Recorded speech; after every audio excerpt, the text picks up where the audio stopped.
who just got started maybe on your 14-day free trial or just testing out the Power Options tools, for example, what we're looking at here is the basic account of a 14-day free trial.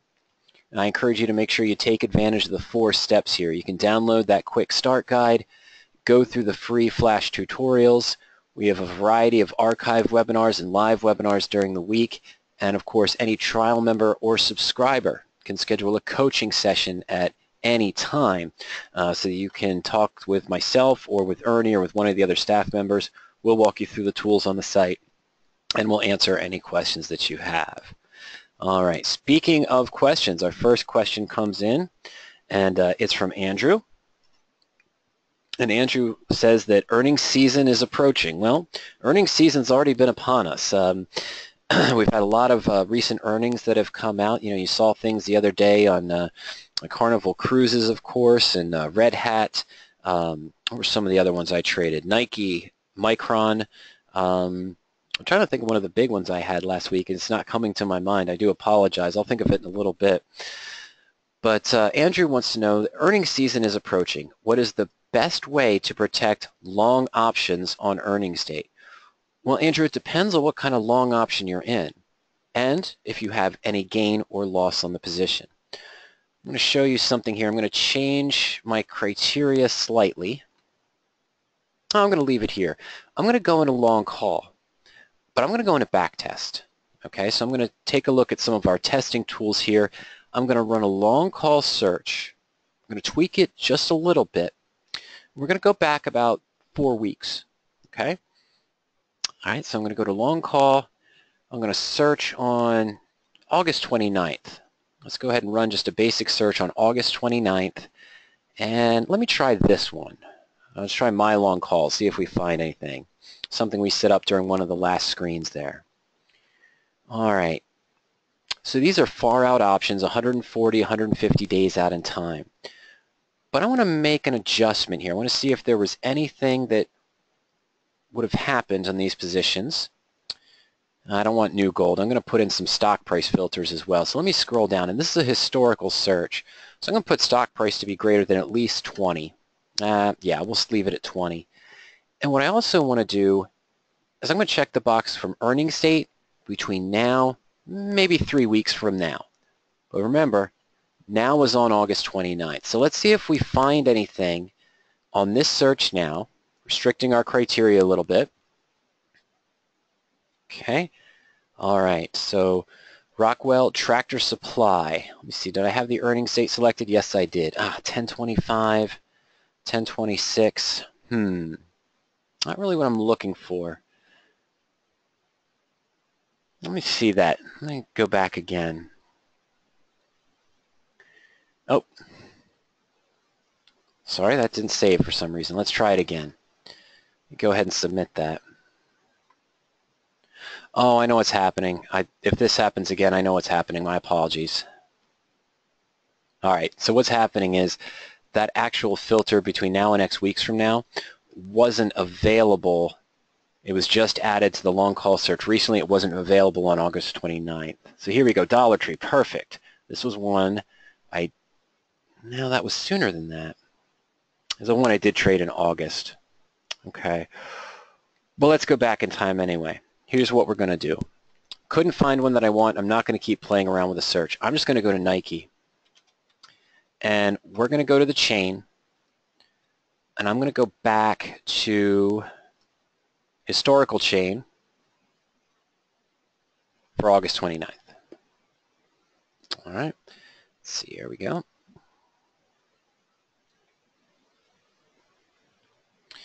Okay, so I'm going to go out to this week's expiration, September 29th.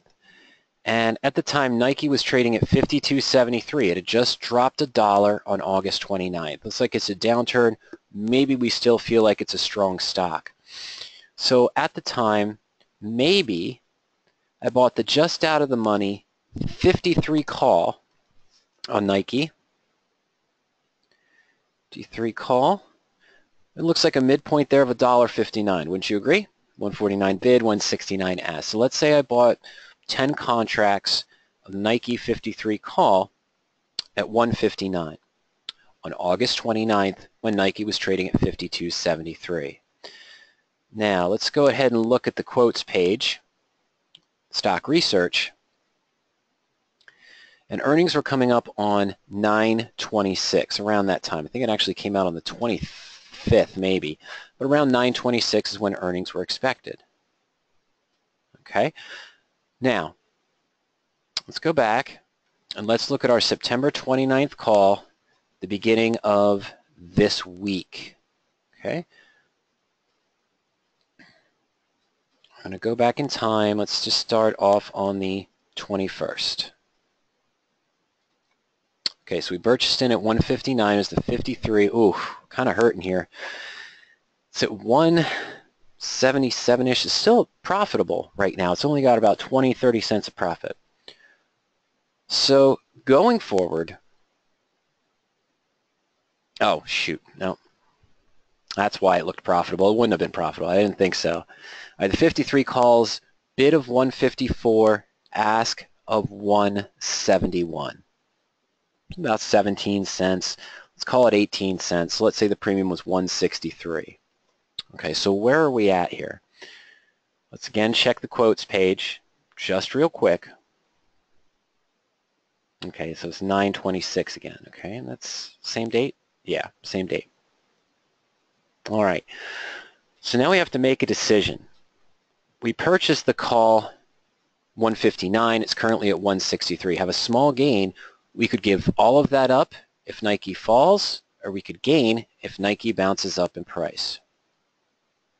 Let's go to let's add a tab here, okay? Let me just go ahead and add a tab to the position. Excuse me, folks. Yeah, take a look at the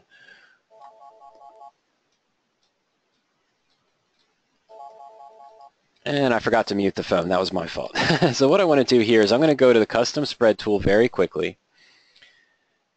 And we're just going to put in, so we have a graph of it, the Nike, obviously September 29th position, 53 call, that we bought 10 contracts at 159 back on August 29th, okay? All right, so let's go ahead and graph that. I know you're not seeing it.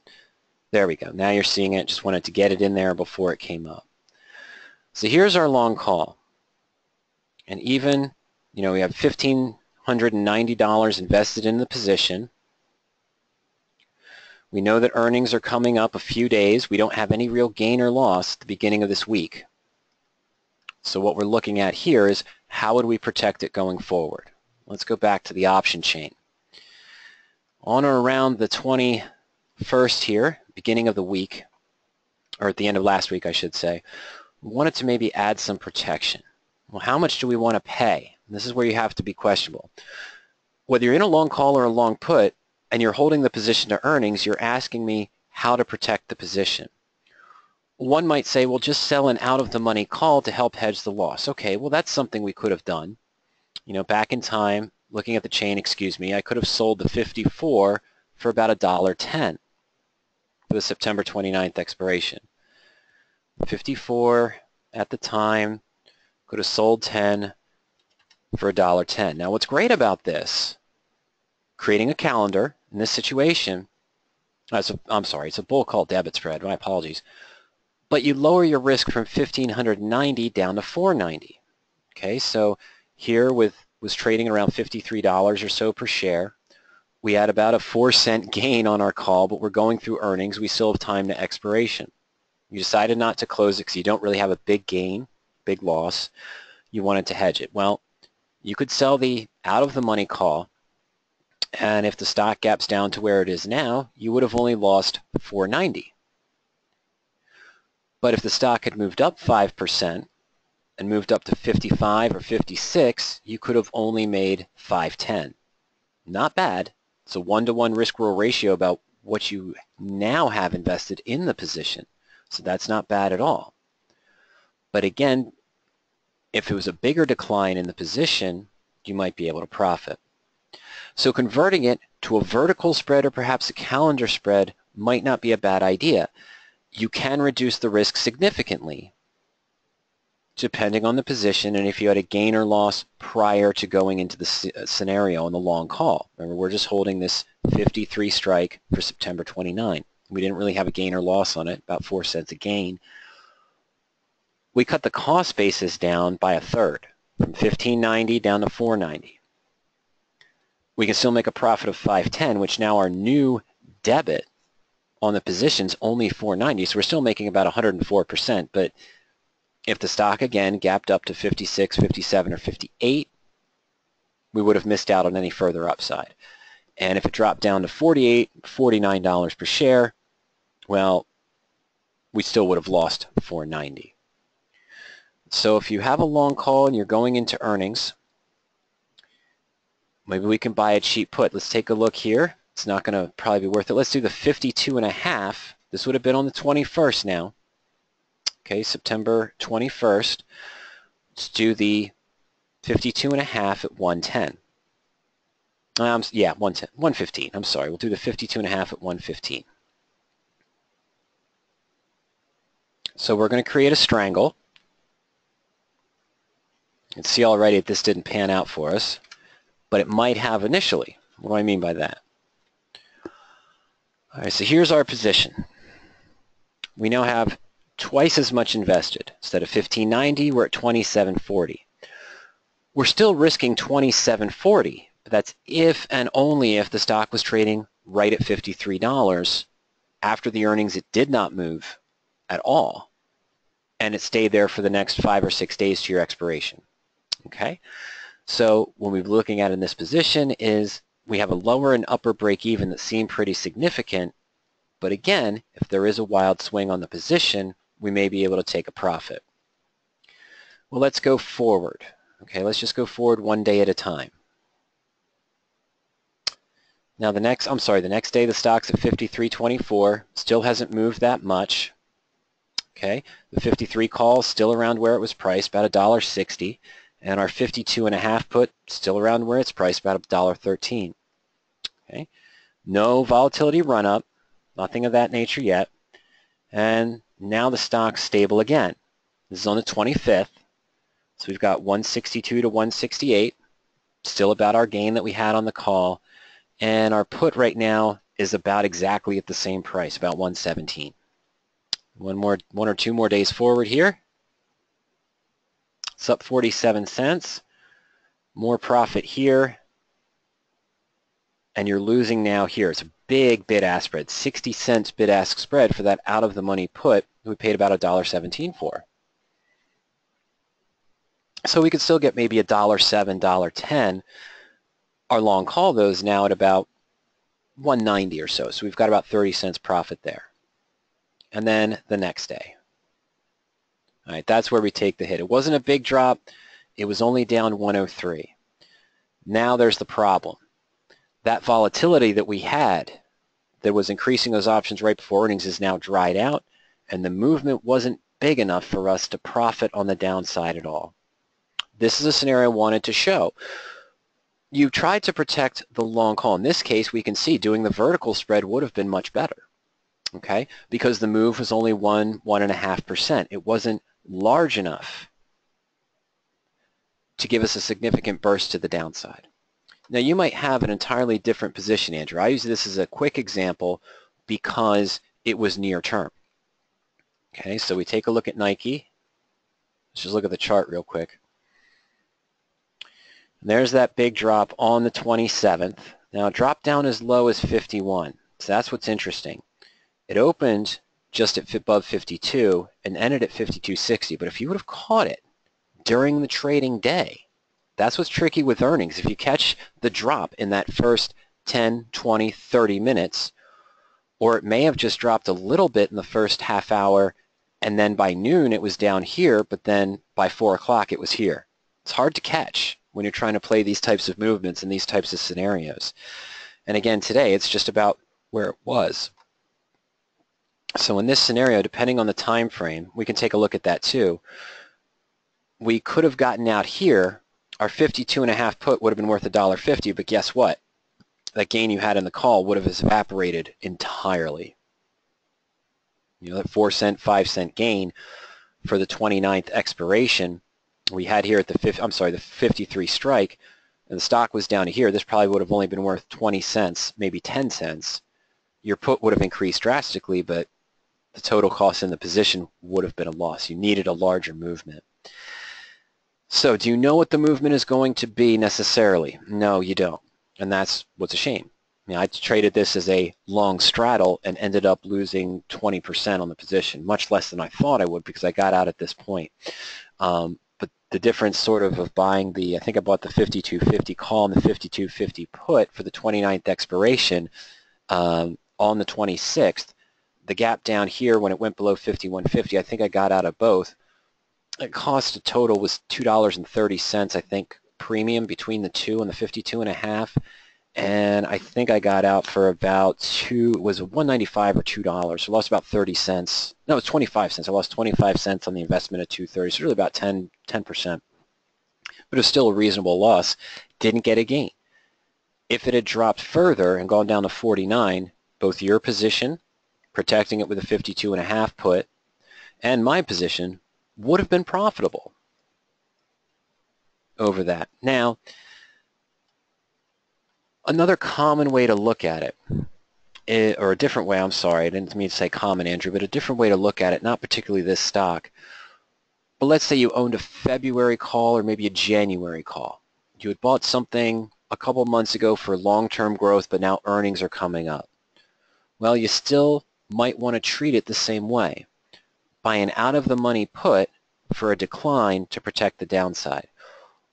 What's the risk, in this scenario, when we looked at the vertical spread, what's the risk of converting it to a bull call debit position where you lowered the cost? Well, if there was a 10% gap and it went up to 58 or 59, your long call might have been at close to an 80 or 100% gain.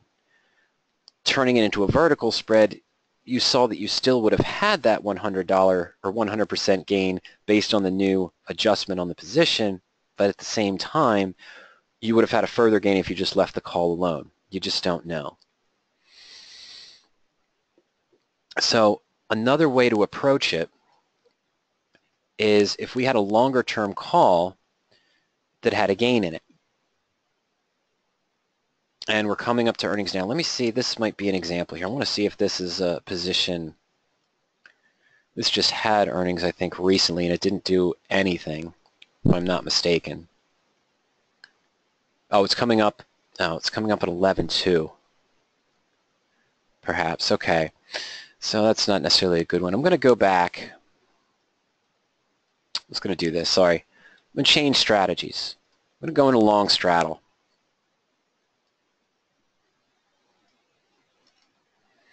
And on my real account, this is the webinar account, of course, but on my real account, I have a search that I use that looks for sort of weekly.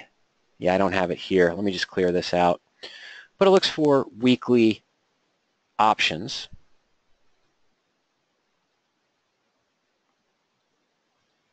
Okay. And I don't want to necessarily, okay, I'll just build something very, very quickly here.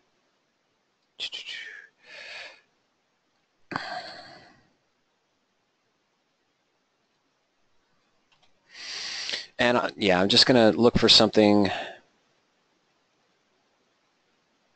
There we go. It has earnings between now and 10 days from now.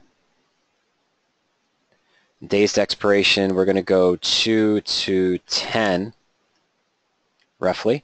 Let me just go ahead and see if we find anything. Let me select one result per security. I'm sorry, let me shorten this down a little bit.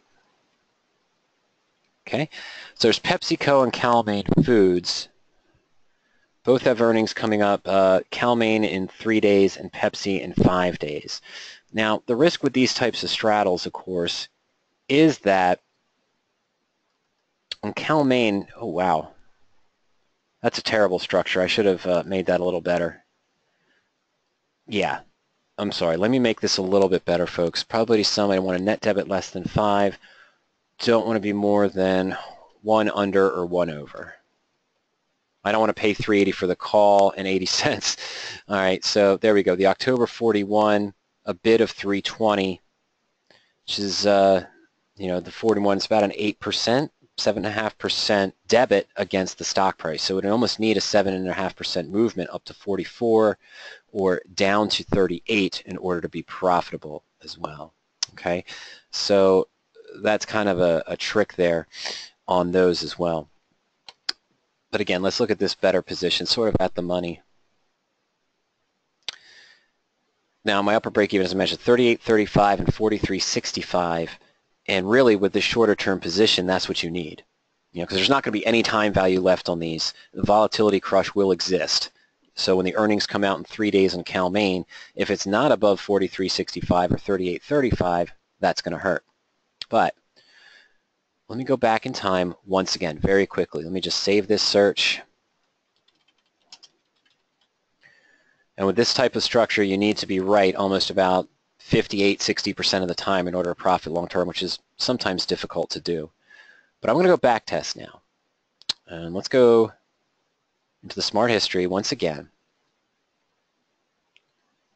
And let's go recently. Let's go last week. Again, we'll go to the 22nd, Friday before expiration. Use weekly earnings.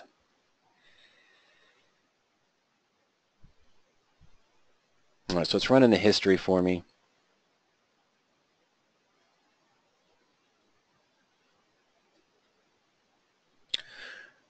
History is uploading in the background. That's why it's taking so long. Okay, so here we go. CarMax, which I don't think was profitable. Rite Aid, Cal-Maine is still coming up. There's Micron, there's Carnival, there's Nike, and J-Bell Circuits. I don't think any of these moved enough to be profitable. Very quickly, let's check to see. I'm going to calculate the group results. I think we have to throw out Rite Aid and, of course, Cal-Maine because they haven't reported their earnings yet. And again, it's usually much faster than this in the history, but since we're right around 5 o'clock, that's why we're loading it in. Now, okay, so this one here, RAD, small price, I didn't realize it was that low, had about an 80.8% return. Now, these others all have losses, but that's because we held them, the backtesting system's looking at holding it all the way to expiration. We would have exited these positions if there was a gain, or, you know, we wouldn't have taken the full loss on the position. But let's go ahead and use Cal-Maine. It's not one that's at Blackberry. Micron, did that move enough? Just checking here. MU probably didn't move enough either. But let's just take a look. I'm going to look at what's called the analyzed position very, very quickly. And what I want to see here was it it had a max return of about 11.3%. Not great, but not a loss. Okay, we would have closed it out here with the gain, and then when the earnings came out, and then the loss here, we took at 50% of the position. So actually, that was lead up. I apologize. That was lead up to earnings. So that was right before it, and then it collapsed. It didn't move enough, and the volatility dried out. So this one wasn't profitable either. So I was just looking for something quick there, and I didn't find what I was looking for. Here's the rub. Here's where I want to go with all this. If you have a long call that's profitable prior to earnings, so this is a put. Okay, so if you have a put that's profitable before earnings, you might want to consider treating the gain the same way you would just any regular long call. And we have a webinar on that, on what you would look to manage the position. You may consider closing half of it. You've got a profit of maybe 50 or 60% of the long call. You've been holding it for a month. It's moved up, but you've got earnings. You still have 2 months to go to expiration because you bought a far out call. You might want to consider selling half of it, taking that money off the table, or using some of that value that you just sold half of it for to buy a put option to enter a straddle going into earnings. What is the problem we saw with the straddles? Is that in many cases you're going to need a 5, 6, or 7% move just to break even, an 8, 10% move to get a reasonable profit, and maybe a 12 or 15% move to get the profit you're expecting. A 2%, 3%, or 4% movement to earnings, even a 5%, is probably not going to be enough. You really want 7% or more, but 7% might just get you at break even.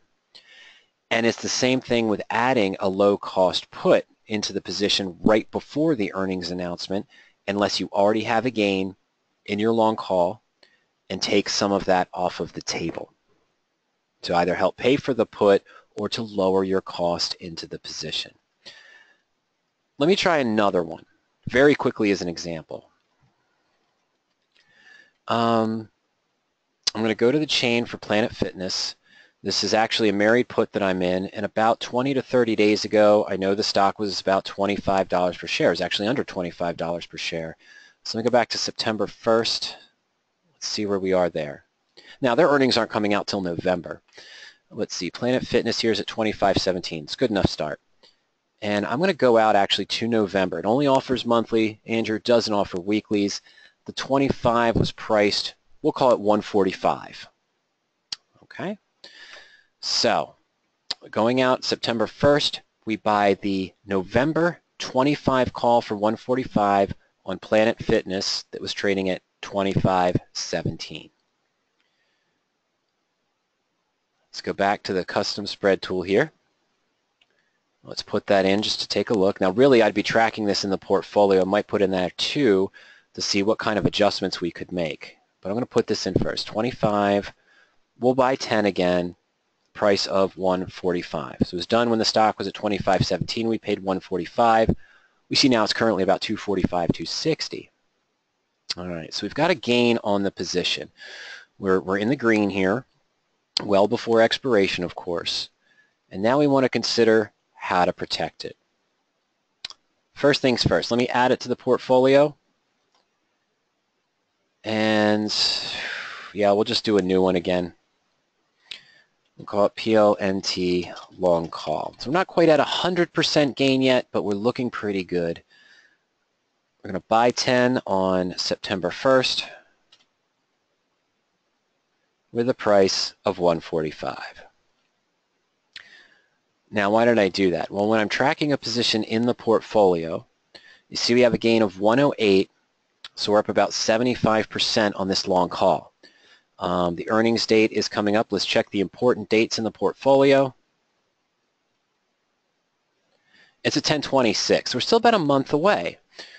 But what are some of the ideas to manage the position? Well, let's see if we've got anything here. I'm going to go to Position Actions and then Position Analysis, just like I would if it was a covered call or a naked put.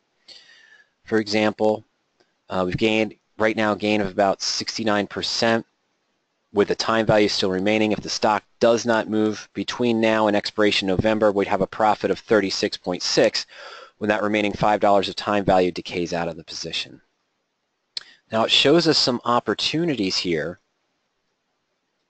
and actually two of them are bulletproof with negative risk.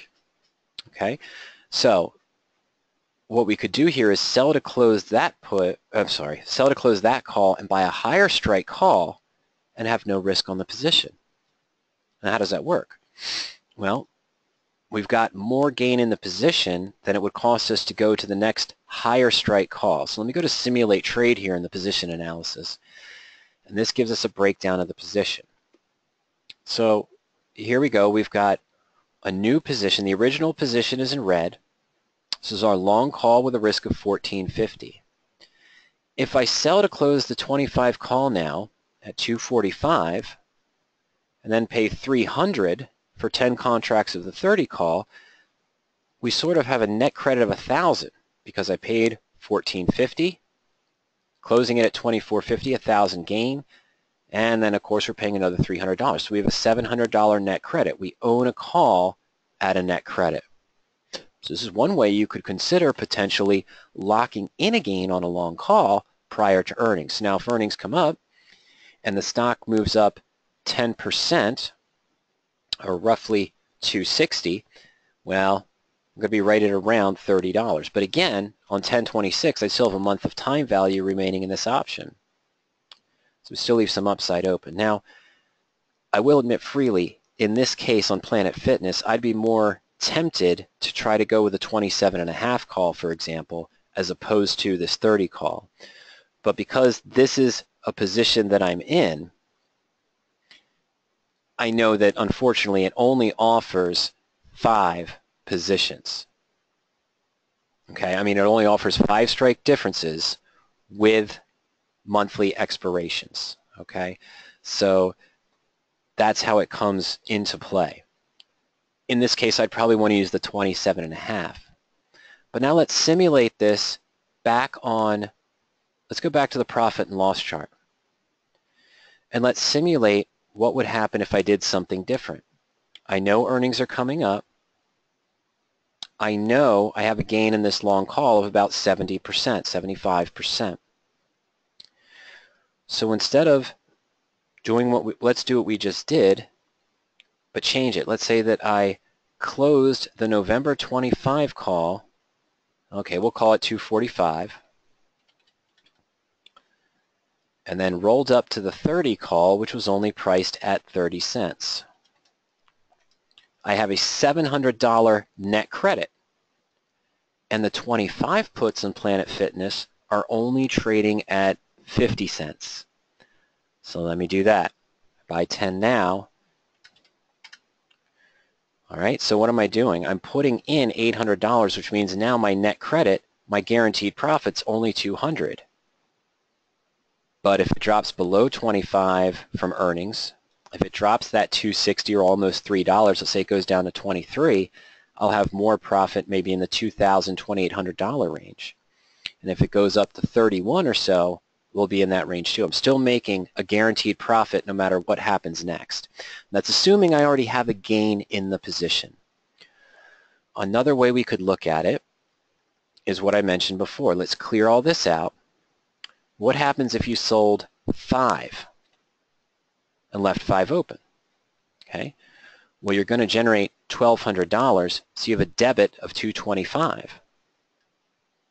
Still a risk potential, but we're keeping the 25 call this time. So now we've got 5, 225 divided by 5, be about 41 cents, I guess. Clear that out. So this would be the new position. Oh, okay, 43 cents.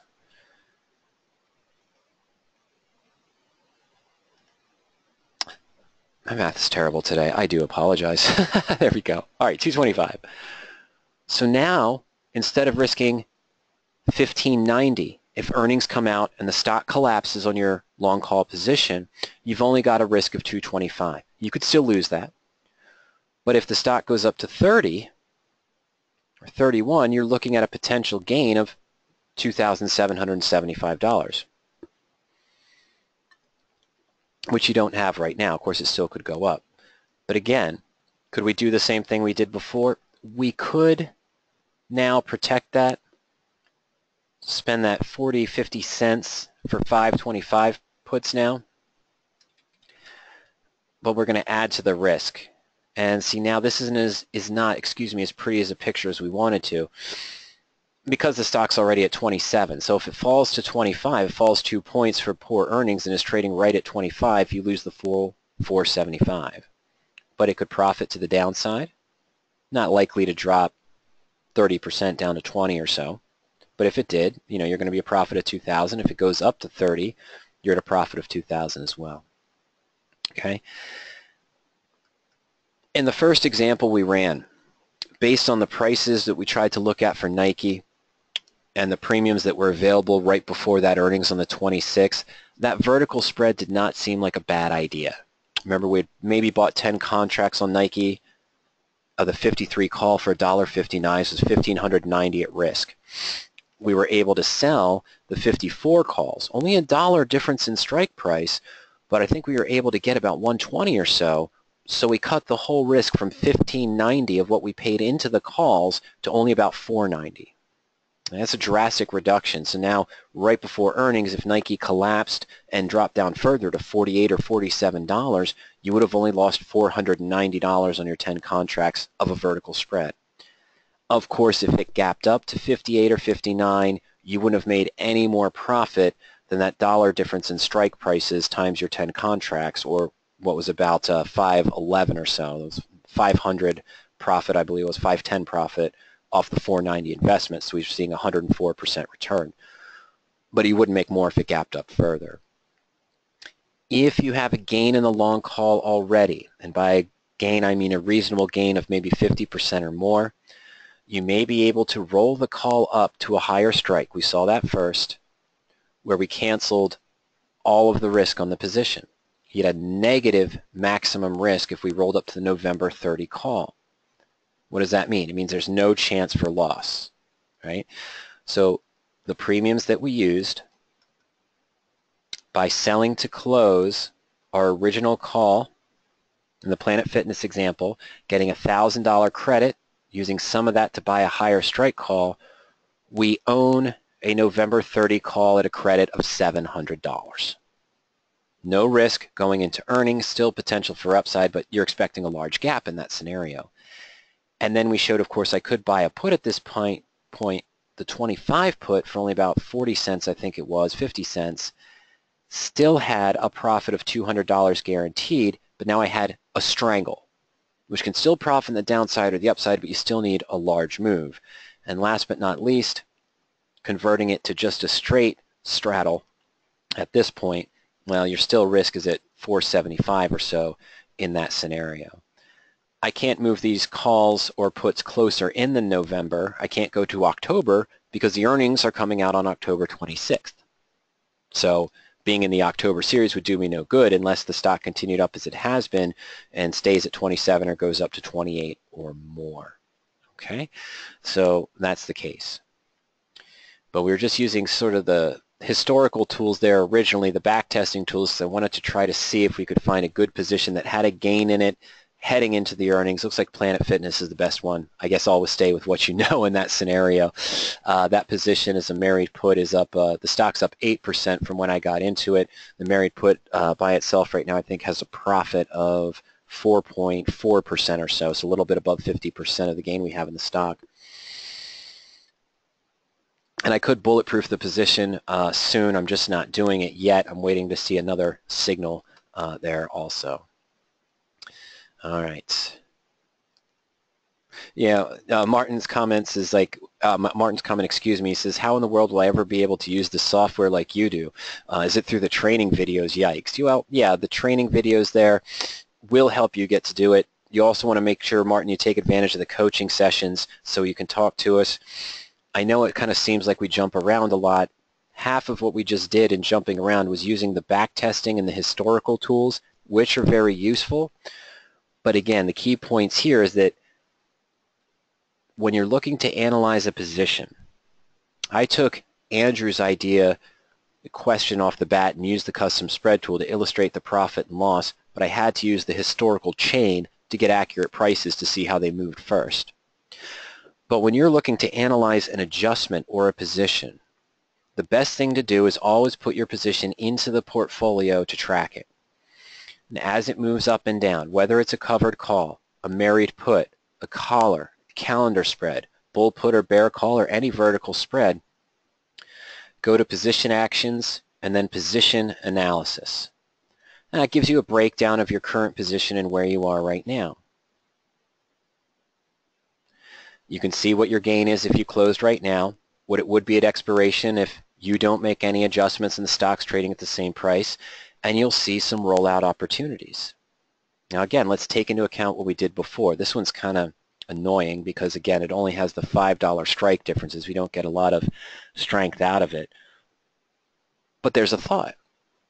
Anytime you have an idea, Martin, whether you're looking at your position in the portfolio or you link to the position analysis and you don't see any rollout opportunities, you say, well, I was thinking of doing X or doing Y.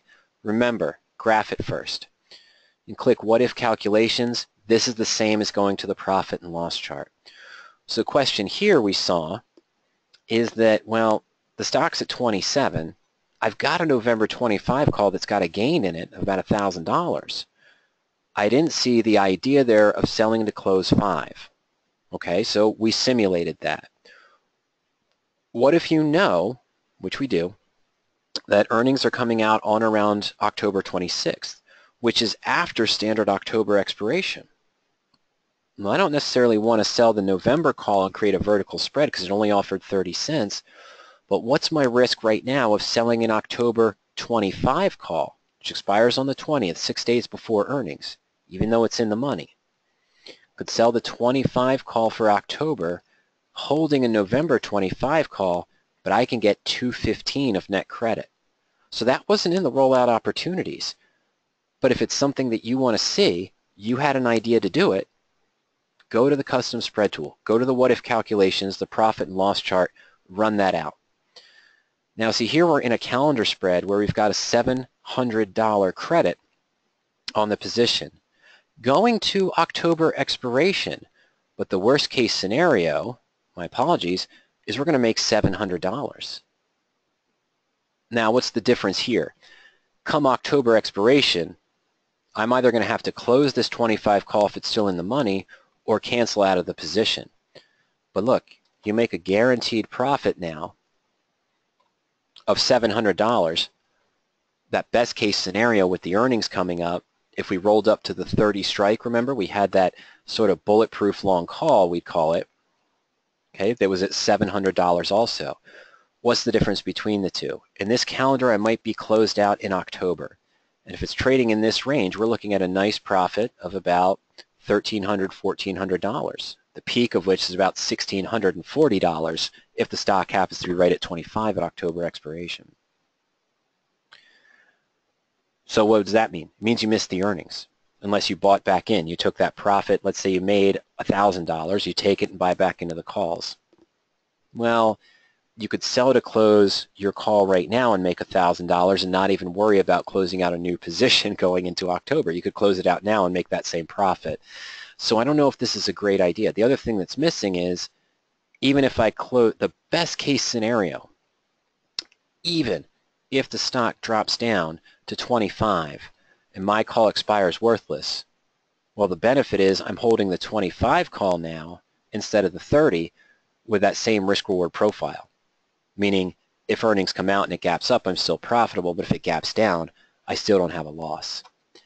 So this is a chance. This is a chance to take, and I didn't bring it up, but because of the unrealized gain in the stock, doing a true calendar, a horizontal at the same strike in this case, because we don't have other strikes to play with other than the 30, which is only offering 10 cents for October. But in this scenario, you're still no risk, but there's the likelihood you're going to be, a strong likelihood you're going to be closed out of this position before you get into earnings. And that's not the play. You wanted to stay in the long call hoping for the gain, but protect it a little bit. Finding a cheap put that gets you to the coverage you want in case the stock falls, but at the same time giving you some upside if the stock moves up. Okay, the calendar horizontal doesn't really solve that problem, but it does cancel all of the risk, which is phenomenal. It's a great place to be in. Okay, speaking of the portfolio, Martin, I'm going to go back into the portfolio in a second. Now I'm going to take a look at this also, okay?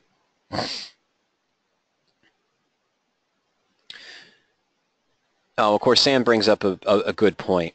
Or brings up a good point. I'm not going to say if it's a good point or if it's a bad point, because we could debate this all afternoon. Going into earnings owning a long call, let's say I do this horizontal spread. I get it to where I have a $700 net credit to where I'm bulletproof on a horizontal trade, meaning the stock could gap up to 40, I'm making $700. It could drop to 10, I'm making $700. Stays in the range where it's likely to stay between 30 and 20, I'm going to make more. That's kind of attractive. But the earnings are October 26th. The expiration of my short call is October 20th. I'm going to have to manage or adjust before then. Well, Sam says, well, you could just close out and then open a new position for earnings. True, but if the new position that I wanted for earnings was either a profit and loss chart that was similar to a strangle, where I could profit to the upside and to the downside, or a straddle, which maybe had more cost, but I could still profit in either direction, or a no-risk long call, where I left the upside open, but could still profit in the downside, why don't I just do that now? Rather than do this position, close it, and guess what profit I'm going to make. If this is my goal going into November, and I can close this out for $1,000 profit and use that to create one of these three positions where the risk is very low or non-existent, why not just do it now? for the small chance I might make 1640 if the stock's trading right at 25 at October expiration, why not take the $1,000 now and do that today, as opposed to entering this trade and saying, well, I could make 16 before earnings and help pay for it. I could make 14 and pay for it better before earnings, or I could make 900, or I could make 800, or I could only make the 700. Something could happen between now and earnings where you end up in these two ranges and only make $700 profit to take off the table instead of making $1,000 now and having the no risk out of the money long call, or a low risk straddle or lower strangle going into earnings. Each to his own. And Sam, you know that better than anyone. And that's why I bring this up here as a last resort. We could create that calendar. It could work. It could give us more profit, and I think it likely would. Test me next month. Let's see if the stock's still trading between 24 and $29, let's say. No, I'd even say 28 and 24, which I think it will be. Definitely. My goal is I think the stock's going to be closer to 28.50 towards the middle to the end of next month if its trend continues and we don't get any surprises in the market and someone does saber rattling and someone does something else as well. Something happens geopolitically where everything just crashes and the stock is still strong. That's what we'd look at also, okay? And Rajiv, you bring up a point, but I sort of countered that already. He says better to go for a diagonal with weekly only, sell higher a week before and then buy lower as well. And you're right. If this had weeklies, Planet Fitness, the example I'm using, if it had weeklies, and if it had $1 or $2.50 strikes, even in the monthlies, we'd be looking at some of the 27.5 combinations, but it's not there. All right, this one only offers standard expirations and only offers $5 strike differences.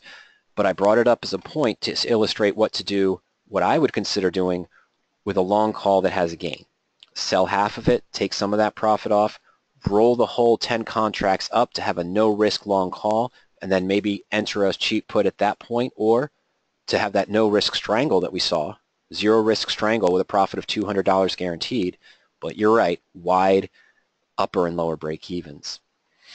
Thing you want to check out, Andrew, it'll give you some ideas of managing, locking in gains, or adjusting a long call or a long put before expiration in the free webinars. As always, go to Option Strategies. Sorry, folks.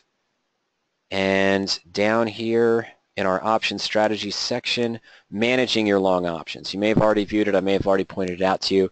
We talk about management techniques for long calls and long puts when the stock has moved in your desired direction or moved against you. Ideas for canceling the risk, lowering the risk, or trying to reduce the loss if it's moved against you.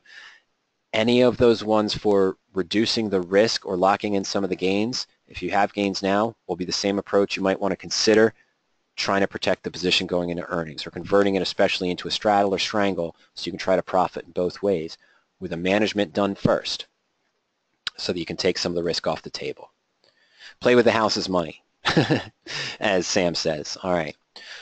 So I was going to put this into the portfolio, but then I saw the rest of the position. So we're just going to build it here on the fly. For Rajiv, we're looking at VRX.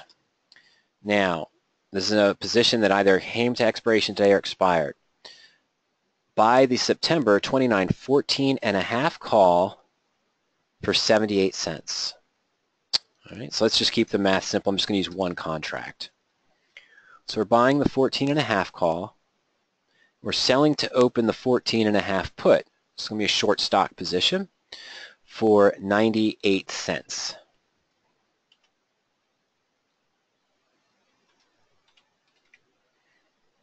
I'm sorry, strike that. Reverse it, synthetic long stock, okay? And this was done on 8/21. What will be the trade adjustment here?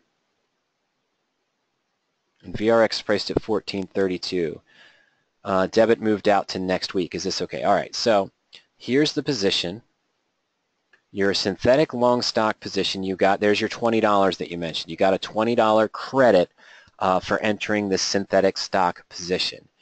But the stock's at 14.33, so your cost base is 14.50. You're at a loss of about 17 cents right now on the entire trade, on the synthetic short position. long position, I'm sorry, synthetic long position. You rolled it though, and you said now you rolled it for a 2-cent debit to next week. Is that okay?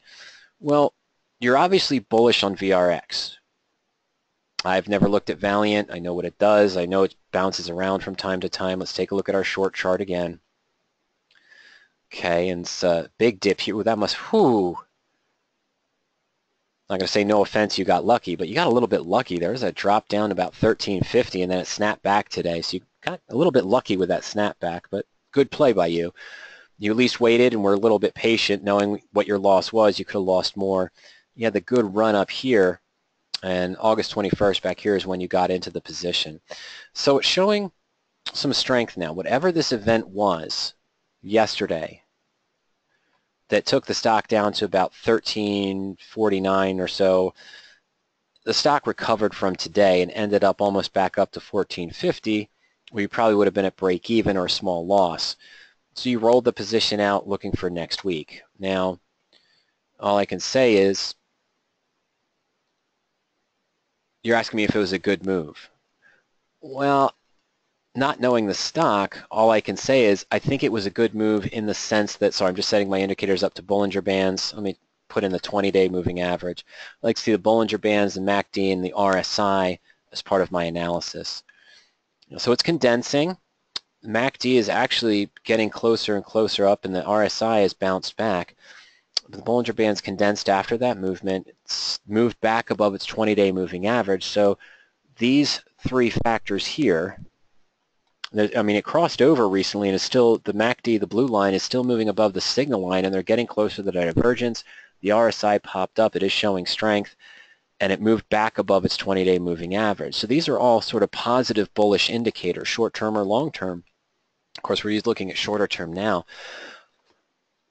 So what am I saying? I'm saying that if I looked at this chart right now for a married put position, I'd almost consider it. I'd like to see the MACD above the divergence line and still moving in that trend, and I'd like to see the stock a little bit closer up to that point as well. But these are all pretty bullish criteria, bullish indicators I look for, Rajiv, on the position. So this time will tell, unfortunately, if it's a good position. But I think it was a good adjustment you made to roll out to the next week to see how it plays from there. You knew your risk going in the beginning. In fact, it was a nice net credit of 20 cents into this position. You knew your risk was to the downside. Your break even's at 14.30, and you're pretty much right there. You saw the dip that it took yesterday, and then it recovered from that. And you think maybe it's still showing strength. And from some of those technical indicators I see, it looks like it maybe still is showing some strength. So there is the opportunity, consideration for it to continue to move up in price. And so here we are with this position. You rolled it out, so essentially you have the same position next week, but with an 18-cent credit. So I think that's a pretty good position. You know your risks. What's coming up? Does it have anything in the pipeline? I don't know. I haven't researched Valiant. Earnings aren't until probably around 11/7 or so. Don't have to worry about an ex-dividend date or anything along those lines. It did pay a special dividend once a while back, but it hasn't paid anything since then. Okay, so that's what we're kind of looking for as well. So I think it's a good move because the move really cost you nothing. It cost you some commissions, and it cost you about 2 cents, so you're only looking at about an $18 credit here, and then factoring in the 4 commissions or so to roll both legs, or however much your broker charged you for that. So I think it's a good move if you're still bullish on Valiant. I'm going to go back to the chart very quickly. I'm going to change it to a 3-month instead of a 1-month. Are there any other surprises there? So there's the big decline when it broke. That would have been right here.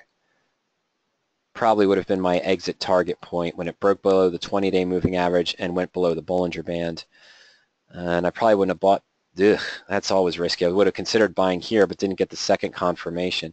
You're right. I probably would have bought here and then been hanging around, because that's where, look, the MACD crossover was. That's where the positive MACD crossover was. And then shortly after that, it moved above the 20-day moving average and got within probably 80% of the upper band. So yeah, I would have probably bought in near the high, suffered through this, but everything is still kind of moving up. It's kind of going in the direction we want there, so that's pretty good. And of course, here's would have been the crossover to close the day. Yeah, so if I saw that crossover and then saw the stock touch the Bollinger Band, if I was in it, I would have sold there. Yep, wouldn't have opened here even though it went above the 20-day moving average. But here, I might have actually got in here too, just above, had a little crossover, but it was a fake out, but then had the positive reinforcement there. That would have probably been my buy point. True at the high in the last 15 to 20 days, but that would have been my entry that I usually use for the married put positions. Not saying I'm entering Valiant as a married put, but if I traded this or anything as a bullish position right now, that's probably what I'd look for to have some insurance. I actually opened a couple collars this week for next week's expiration on October 6th. So going back to the profit and loss chart, excuse me, let's just change this here. Easiest thing to do is just add, call that 80. Now this, of course, is the September 29th. You're now in the October 6th, but this is your profit and loss chart. 18-cent net credit, not including commissions. You know your risk is $1,432 per one contract if the stock falls to zero. So likelihood of that, not much. Infinite upside potential. So what are your other ways you could manage this position? Well, you could buy a put to try to lock in some insurance here. They don't look that expensive as you go maybe through earnings in November or something along those lines. I don't know if you can sell a call. I'm assuming you can, which is why you're approaching the synthetic, meaning doing it as a covered call, selling a covered call against a synthetic right now. But then you'd have one naked call. You actually have two naked calls. I'm sorry, no. You'd have a bull call spread. That's right. You'd have a bull call spread with the short put sold against it. Kind of interesting, but it could be done. Not a bad idea. Depending on, yeah, because you'd probably be selling the 15, but again, we just saw there, let's look out to October 6th. Yeah, it's only 10 cents, 15. So you could do the, yeah, 10 cents or 15 cents there for that call. I'm sorry, 10 cents or 9 cents there for that call. So I don't know if that's really worth it. It's 50% more credit than what you've got now to add that extra short call to create that bull spread with, of course, the naked put in play as well. Okay. All right. And yes, Sam, that's what I mean. You said you mean certain tweets can have an effect on the market. Yeah, we already saw that back on April 10th. My apologies, August 10th, when we saw that 1.5% downturn in the market, not just for tweets, but it was related to the approach and the saber rattling between North Korea and the United States and everything as well. Okay. Okay, Sam says, what is driving the market on upside in your thoughts? Well, to be honest with you, I just mentioned that most of the earnings reports I saw last week that came out, Nike, MU, CCL, those Carnival Cruises, a couple other ones, were mostly mixed. I saw a lot of stocks drop. Nike, I think, was one of them that beat market expectations, beat their revenue and expected earnings, but fell because their future outlook was bleak. One that I had a very strong gain on, oh shoot, I'm not going to remember what it was. I had a very decent gain on one of them 2 weeks ago, and it was something I thought I would have a winning straddle on, believe it or not, but I thought it would be to the downside. It was a brick and mortar kind of retail company, and they did extremely well. And you know, I'm just watching all these other ones, all these other brick and mortar JCPenney's, everything else. JCPenney's the extreme example, but just about every little brick and mortar retail company was losses year over year by stores and sales declining from last quarter per store, and they were all declining. So this one actually surprised and went up, and it was really profitable. It was just on the it wasn't Pier 1, but it was just on the tip of my tongue, and I forgot which one it was. But it was a profitable position. It was up about 11% after earnings last Wednesday or last Tuesday. And I was surprised because I figured all of the sort of brick and mortar retail companies were going to be showing losses due to the ability to buy stuff online. And I don't mean just Amazon, I mean anywhere else. It's really hard to staff and to pay for staffing a retail company now when just about everything could be done online. And the convenience factor of, I mean, my wife is a perfect example, is that instead of trying to take the 3.5, almost 4-year-old now, and get her in the car and get her in her seat, and the 6-month-old at the same time to go out, to go to Kohl's or to go out to anywhere else. Anything she wants from that, she can wait 3 or 4 days, order it today while feeding the 6-month-old and watching the 3.5-year-old without having to do anything and worry about getting them both in and out of the car, doing anything of that nature. And that's very smart. And I mean, it's very smart for her to do that because it's less stress on her, it's less stress on the kids, and then they can wait till I come home and then we can take them out to the park together. So it works out well for everyone. But, you know, I'm not trying to do a commentary here. It's just some of these retail companies, brick and mortar places, are taking huge losses, even meeting expectations or beating expectations because the outlook for the next quarter and for the next year is starting to pull back. So what's driving it, Sam? That was your real question. I think a lot of it had to do with things had settled down geopolitically.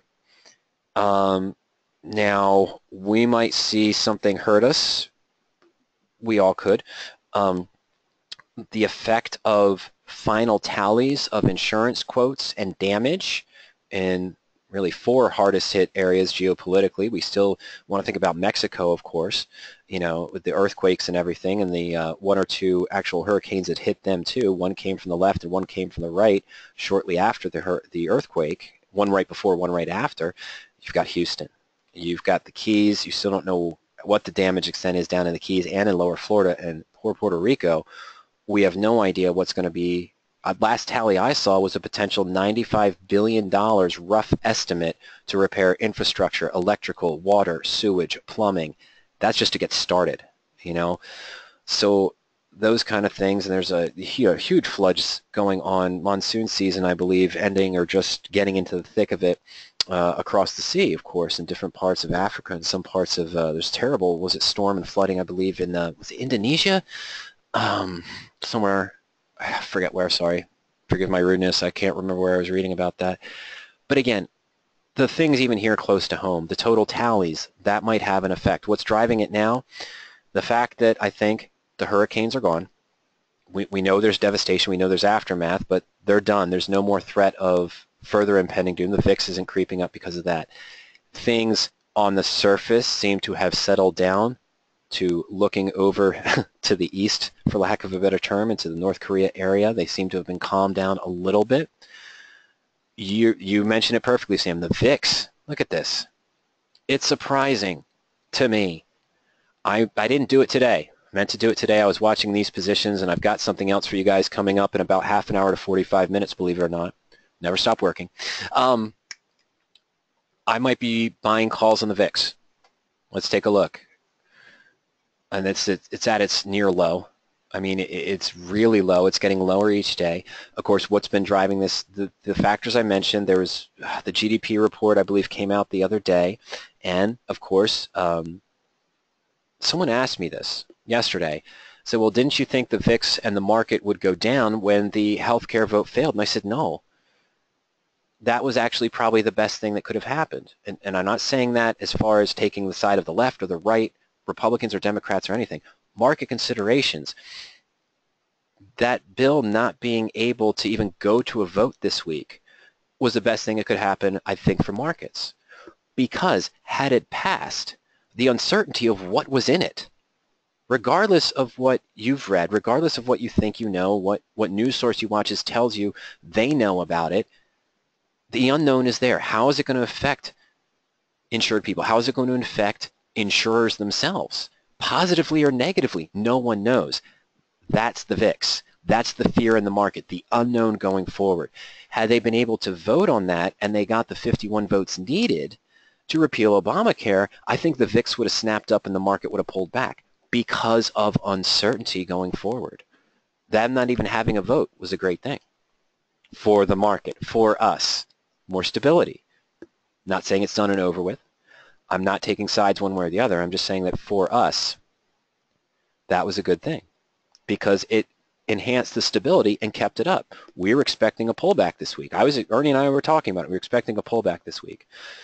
But it didn't happen because everything else around it seemed to calm down. And the VIX is a measure of fear. It really is. There's fear we all know there's fear that we were just talking about. At any given moment, something could snap and change our whole dynamic of geopolitical events, market events, or financial events of where we stand based on repairs needed and damaged resources and things of that nature. But for right now, it's calm. And that's why the VIX is going lower. Go out to November 15th. Where are we at here? Not too shabby. 14 strike call on the VIX at 125. The last time the SPX fell, August 10th, I'm going to have more for you on that coming up next week, but on August 10th, when the market fell about 1.5%, the VIX jumped from $10.20 up to $16.60 in a day. Problem with tracking the VIX and things of that nature is that they don't react like regular options, meaning it's not just intrinsic value and time value. I could buy this 14 call for 125 and for November, and if we saw another 1.5% decline in one day or overnight on SPY, SPX, NDX, it could go back up to 1660. That doesn't necessarily mean my 14 strike call is going to be priced at 260. It could be priced at 4. It could be priced at $1.90. It doesn't go to intrinsic value, really. It's based on the future-looking contracts of volatility and the measure, how they measure volatility. So it's not exactly intrinsic value, and it's very hard to use a Black-Scholes pricing model to calculate for the VIX because this concept of a volatility options on a volatility construct that doesn't really have an underlying isn't really priced into the Black-Scholes. It's a different sort of equation, and it's not something that I have at my disposal, really. So it's slightly different. So for example, it could have jumped up to 1660. The 16 call at the time might have gapped up to 110, but the next day when it fell back to 15, the 14 call might have only been worth 80 cents, not $1 or not $1.10. So that's a little bit there, but you're right. VIX is getting crunched. It's really getting crunched, and usually when you see it getting crunched like that, let's go back. I didn't leave the other one up. It's okay. But as I mentioned, it's not really the same as you can track a normal stock, but it still has some of those same qualities that you can look at, such as Bollinger Bands, or if you use stochastics, MACD and RSI. And I just have to put in the SMA 20 there. Okay, so you see the Bollinger Band's getting tighter and tighter, and the MACD is getting tighter and tighter, and it's getting closer and closer together. I mean, usually when it snaps, it snaps. But let's go back 3 months. There's our movement, August 10th, up to 1660, and then it fell shortly after that, and then bounced back up, and then little hiccups, steadily declining. And you can see here the last time you were kind of in this crush mode or getting close to this crush mode, something snapped. It was going a little bit bullish there, but then something snapped leading up to it. So it's a strange one, but I agree with you. I don't know. A lot of things enforcing the market. Oh yeah, banks, oil, and tax reform, okay. Also, that could also be there too, along the lines of that also. Again, Rajiv asked, please, I see a whole bunch of other questions coming in. He says, please inquire how I could play ExxonMobil or Chevron. Well, think about what just Sam and I are talking about right now. Honestly, in the next couple of weeks, any trade I'm opening is likely only going to be a married put or a collar. I'm sorry to be boring, but I just don't trust the market. There's a lot of things going on. I'm doing this whole webinar series right now. We're in the middle of it. Part 2 is going to come out in about half an hour after we end this webinar. I'm going to send everyone an email about that. Part 3 will be up on Monday. It's just a quick write-up on a blog. And the next video will probably come out Wednesday for our 4 or 5-part series on stock or portfolio insurance. Okay? But I just don't trust it. Earnings or no earnings. Okay? I don't trust it at all. So I would only enter positions now where my risk is completely controlled. The short stock position or synthetic stock position we're losing, even though you know your monetary risk, you've got a credit on it, not interested in anything that could suffer a 5, 10, or 15% loss on a leveraged position, which might be a 50% loss on my leveraged spread. my leveraged long calls or anything. Anything I'm going to do now is protected to where all I could lose on the position is 5 or 6%, whether it's a standard collar or a married put. Well, I don't want to say a low-cost calendar, and I'm definitely not doing iron condors right now, I'll tell you that. Is the idea to do longer-term straddles or strangles? It's a thought, 3 months out, 4 months out, to see the instability in the market, but what am I not taking advantage of there? Well, if the low implied volatility now is a good indicator, you might want to buy maybe long-term strangles on broad-based securities if you're expecting a move one direction or the other, especially to the downside. Then you can readjust the position, take advantage of the increased volatility for selling premium, and then hope things settle back down and stay in a neutral position. But right now, yeah, the sense of the market is, to me, unstable, even though it seems very stable. On all my married puts, well, I didn't do it today, but on most of my married puts, I had one call expire on ATVI. The 65 expired. I'll probably sell it again for next week on Monday, depending on how the market opens. But all these other positions, these are 2 of the other 4 I have open in Planet Fitness. I'm probably going to roll up a put and sell a call at this point because it just feels like something wants to be weak in the market. I don't know what it is, but I'm not trying to pinpoint one sector or industry right now. What I'm saying is everything I would look at in that situation would be right now. Okay? All right. Real quick, David asked, speaking of stochastics, PowerOptions looking at adding stochastics. I'll talk to the programmers again. Last time we checked, it's not in our main data feed. We'd have to calculate it ourselves and do it, but we'll check again into there and see if it's possible that we can get these slower fast stochastics added. Okay? So I'll take a look at that next week when I talk to the programmers. Okay, so I'm sorry, I missed the name here. So Michelle says, hi, I'm new to this webinar. Is it possible to find weekly covered calls with a married put against it in such a way that costs could be financed by the covered call premium and still make 0.51% on the covered call prior to assignment? Prior to assignment, no. Can you find collar positions, which is the covered call with the married put you're talking about, that could still make 0.5 to 1% if you're assigned rather than prior to assignment? That's more likely. Okay. You could find long collars right now that have a higher premium on the position that might give you a little bit more, but those are the ones that are going to have earnings coming out between now and expiration, which you're taking a 50-50 shot. Would it gap up above your short call, or would it gap down below the long put? You know, why put yourself in that position for the collar where you're taking an enhanced chance of losing the 3 or 4% or making the 0.5 or 1%. All right, so absolutely though, weekly collars, very possible. Let's take a look at the search for collars. We're going into long collar, we're going into search. Let's see, let's take this, it's a weekly collar search, default search that we have. I think I might be going 14 days out in time on this one. Nope, 7 days. Okay, so here's someone, Micron Technology. Stock's at $39.33. We could sell the October 40 for 67 cents and buy the 37.5 for 31. Okay, so you're making a net premium of 36 cents. Your risk is about 4%, and the max return is 2.6. Now, if it stays unchanged, it's pretty interesting. If it stays right at 39.33, does not move up or move down, that 36-cent premium is 1%, 0.9% of the underlying investment. So if you wanted to look for positions where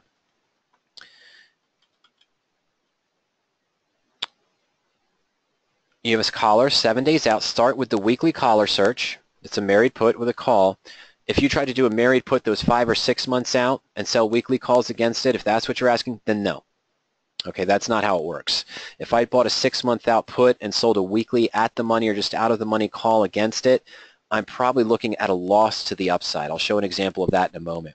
But if you want just a standard collar, a 7-day trade with the potential to still make around 0.5%, here's what I would do. Start with the weekly collar search. Use the defaults there, but on your percent, if unchanged, make it greater than 0.5. Okay, that means if the stock stays at the same price where it is between now and expiration, you still have the chance to make 0.5%. If you want the max return, if you're assigned, to be greater than 1 or 1.1%, put that in as well. Okay, I don't think I'm filtering by earnings. I'm not filtering by earnings on this one. That's going to be interesting to see. All right, so we've got Micron. Applied Materials, it's an interesting one. 53 strike call. You could probably even do the 52.50 there. But here's a net credit of 26 cents, 3.5% max risk to 2.3. Okay, and if you wanted a lower risk, you would adjust that in the search as well. But two things for you before we wrap up today regarding the collars. Okay, so here's a way, here are collars. All of them I put in that range where the percent if unchanged, if the stock doesn't move, would still give you a 0.6% return, meaning the premium is about 0.5% or higher than the underlying stock price. Positive premium from the call to the put. They have to be the same expiration month. Now, in general, I mentioned that you don't like to do this around earnings because let's say the MUs here had a good jump today, but if earnings are coming out next week, it could drop below 36. It could drop 10% where you're at the full loss, or it could gap up 10% where you're at the full gain. Why take that additional chance?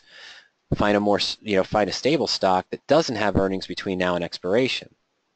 What I'm concerned about is we're going to lose 50% of those calls that came up. No, we still have 31 results. Micron's still there, AMAT's still there, USDO, Alibaba, okay?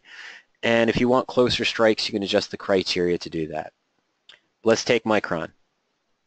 That October 6, 40 is a perfect strike, so it's at 39.33. Not using the 39.50, it's got some good volatility. Here's your standard collar. Not quite a 1-to-1 ratio, but as we mentioned, you're making a 33-cent or so positive premium. Sorry, 38-cent positive premium between the call and the purchase of the put. So that's about 1% of your total payment out in the position. That percent if unchanged. So even if it stays at 39.33, 39.40, this is still a 1% gain for 7 days. The risk is if it drops down to 38, 37, or below. Okay, now, I'm going to take this out of play. Remember this 6th October 40 call. If I was opening a married put following the radioactive trading techniques, probably looking at February or April. I'm taking February. And I'm going to go with a 42 strike. Let's go with a 43 strike. 585.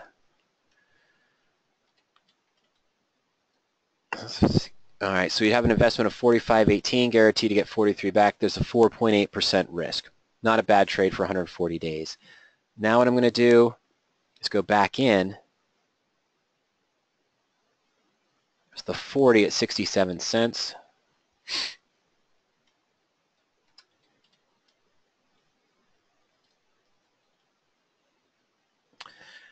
There's a potential for a 2% gain if the stock is trading right at $40. Okay, so this is a married put, a radioactive married put with a low risk, and you could sell the weekly call against it for 67 cents and potentially make 2% if the stock's trading right at $40. The issue here is that in the near term, the upper and lower break-even are very small. It's a tight window. It is $4, but it's sort of a tight window. And Micron was already up $1.20 today. Let's say it goes up $1.20 to 40.50 on Monday and another $1.20 to 41.50. You're at break even. You're starting to lose on the position. Why? Because remember, you still have 44.51 invested in the position with the stock in the long-term put, and the weekly call, in order to get any decent premium, is below your put strike price, well below your cost basis. So the risk of 451 or 10.1%, remember we started out with a risk to the downside of only 4.8. This 10.1% risk is to the upside if the stock moves up as you're expecting. So this is a long-term married put with the 4.8% risk that would have matched my criteria, but now trying to force a weekly sale against it to get a little bit of premium, remember, is really a neutral position. You don't want the stock to be trading up any higher than say 40.20 or lower than 39.80 or maybe even where it is now 39.50 to 40.50. Once it starts going above that, here we go, profit at $41, you're under that 1%. still above 0.5, but if it goes up to 42 or 41.50 it looks like, now you're losing money. Okay, so it depends on what your structure is for the trade. If you're just looking for standard collars, same expiration, lack of a better term, hit or miss trade, with low risk and a good potential premium, but still that 0.5 or 1% yield if the stock doesn't move, start off with the weekly collar defaults. Put your percent if unchanged up to 0.5%. And you can choose to avoid earnings between now and expiration if you want to. I think it's a good idea, but remember too, even if you're wrong, you're controlling your risk to about 3 or 4%.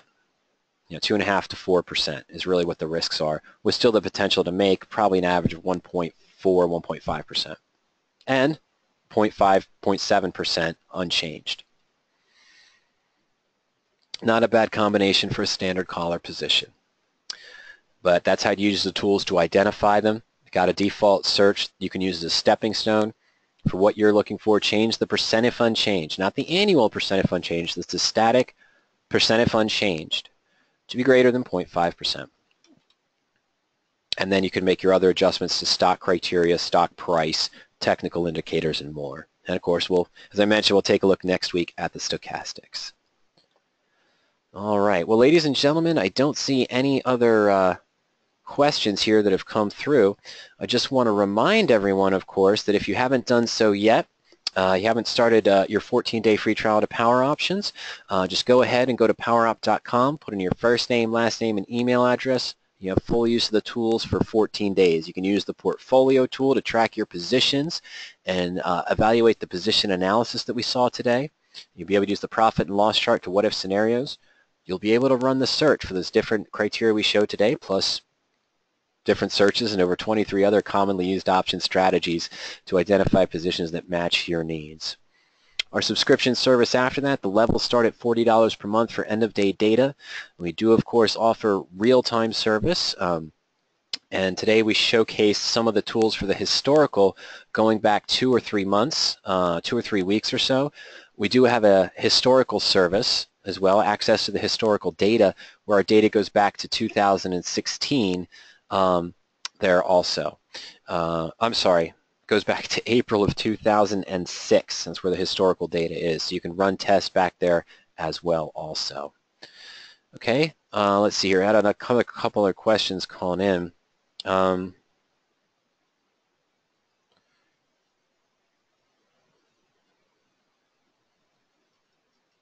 Okay, Martin says, this is a follow-up. Did you ever do some final analysis on the trade that would take advantage of a large down move? Yeah, I'm still working on it. Not in the sense that I'm working on it and analyzing all the different ones on it, but here's the issue. You saw the basic, hopefully you saw the email that came out for the blog. There it goes, blog.powerup.com. Part 1 of the Stocker Portfolio Assurance is now available.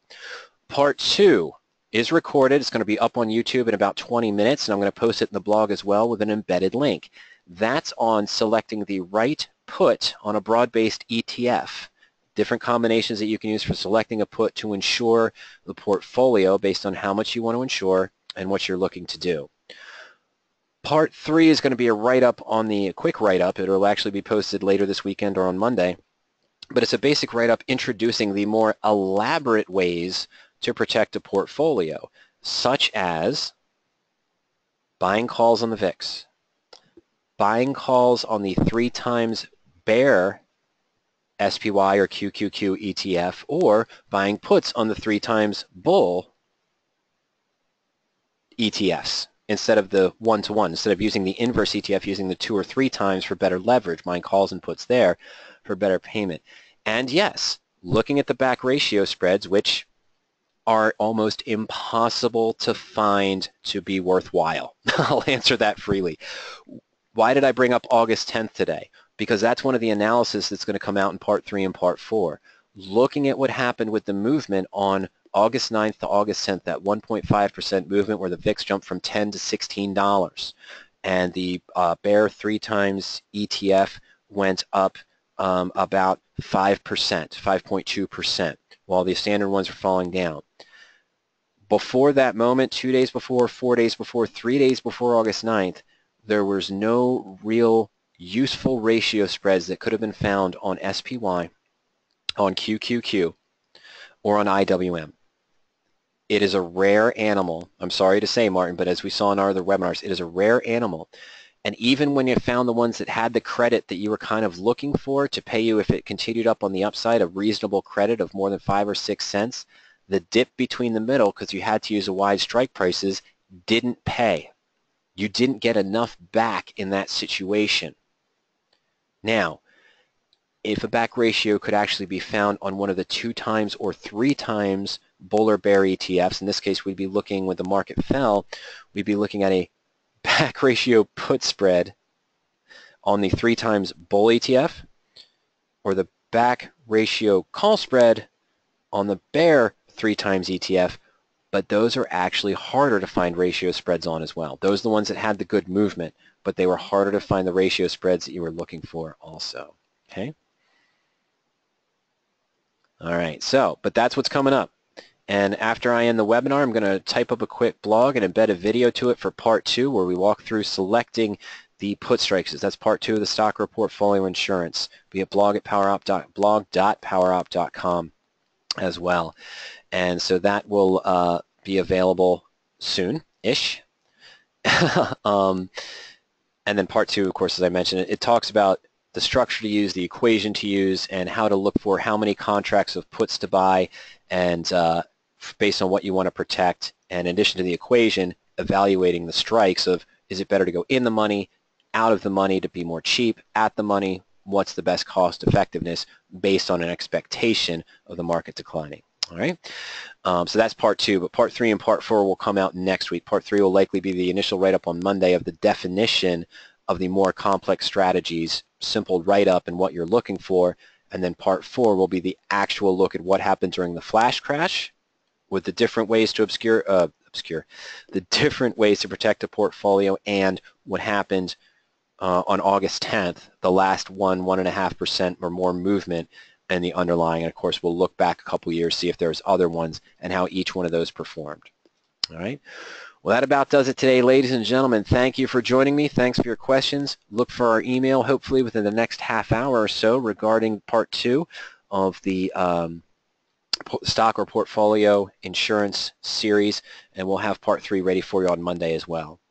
Have a fantastic weekend. Relax. I hope you all are enjoying great weather as we are here in the Mid-Atlantic, and I hope to see you all next week, and I hope to look forward to your comments on the blog or during our other webinars next week as well. Good night, everybody.